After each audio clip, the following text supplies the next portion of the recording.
अरे सुहानी बहू, देख जरा दरवाजे पर कौन है। घंटी बजी है।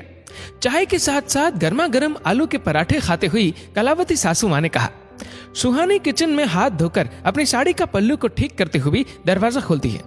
अरे भैया, आप कैसी है तू सुहानी? ठीक हूँ भैया। प्रणाम मौसी जी। प्रणाम प्रणाम। आज बिना बताए इतनी सुबह सुबह कैसे आना हुआ? कलावती जी ने ताना देते हुए कहा। यही पास में ऑफिस के काम से आया था, सोचा आप लोगों से भी मिलता चलूं। मीठे का डिब्बा हाथ में देते हुए। भैया आप बैठो, मैं गर्मा गर्म पराठे और चाय लाती हूँ आपके लिए। नहीं नहीं सुहानी, नाश्ता तो मैं करके आया हूँ, बस अपने हाथ की एक कप अदरक वाली चाय बना दे। निखिल जी नजर नहीं आ रहे? भैया निखिल ऑफिस के काम से 2 दिन के लिए बाहर गए हैं, परसों वापस आएंगे। कलावती जी ने कहा, आजकल की तो रीत ही अलग है, बिना बताए किसी भी समय बहन के ससुराल आ जाते हैं। एक हमारा जमाना था, समय और वक्ती देखकर ही जाते थे। कलावती जी की बात सुनने के बाद भारी मन से माफ कीजिए मौसी कलावती जी, जो बिना बताए आ गया। बहन सुहानी का प्यार खींच लाया। अगली बार बताकर ही आऊंगा। चाय पीने के कुछ देर बाद, चलता हूँ सुहानी, अपना ध्यान रखना। सुहानी के हाथ में 500 रुपए देते हुए। कुछ देर और रुक जाते भैया, आज चलता हूँ, फिर कभी आऊंगा। पैसों की क्या जरूरत है भैया, आशीर्वाद समझकर रख ले। सिर पर हाथ रखते हुए खुश रहे हमेशा।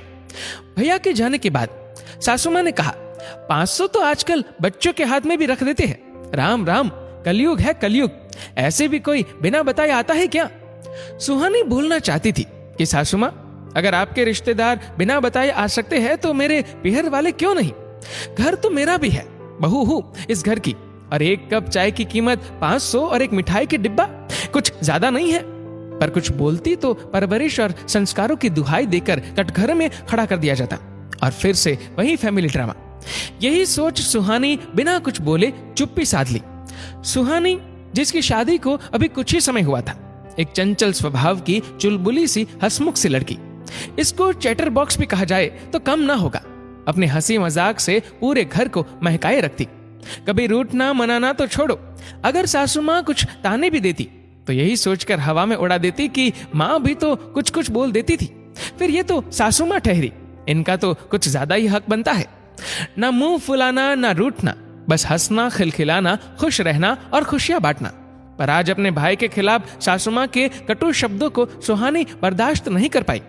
कुछ बोलकर जवाब देने की बजाय उसने चुप रहना ही बेहतर समझा। उस दिन के बाद से सुहानी बिना कुछ बोले सासू माँ का और घर का काम निपटा अपने कमरे में चली जाती। सासू माँ अगर कुछ बोलती तो हाँ या ना में उत्तर मिल जाता, बाकी कोई बात नहीं, सिर्फ और सिर्फ चुप्पी। सासू माँ को 2-4 घंटे तो कुछ महसूस नहीं हुआ, पर रात होते होते सासू माँ को कुछ अटपटा लगा। अगले दिन सुबह सासू माँ की बहन, जो उसी शहर में रहती थी, सासू माँ से मिलने आई।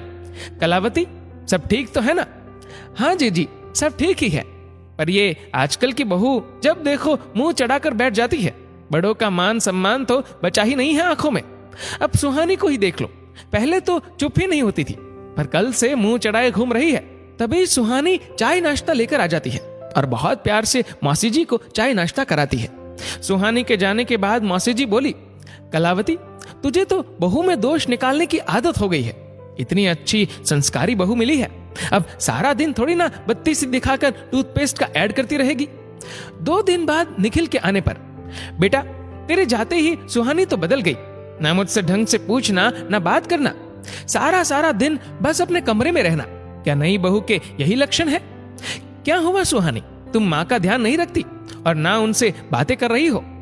निखिल, माँ से पूछना, उनका कौन सा ध्यान नहीं रखा मैंने?